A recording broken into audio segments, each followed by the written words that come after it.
இவனுக்கு எனக்கு செட்டே ஆகாதுங்க. ஒரிஜினல் ரெசிபிக்கு இவன் தான் வேணும். பிரியாணி டபரால் எண்ணெய் சேர்த்து 4-5 வெங்காயம் ஸ்லைஸாக கட் பண்ணி வச்சுருக்கேன்.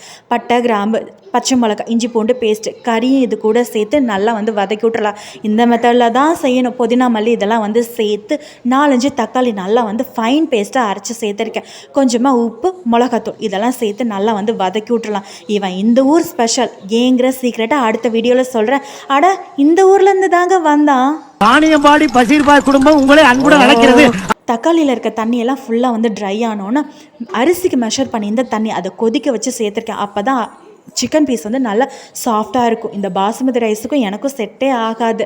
ஸோ அதை சென்டரில் கொட்டி லைட்டாக தள்ளி விட்டு லைட்டாக டிப் பண்ணால் போதும்.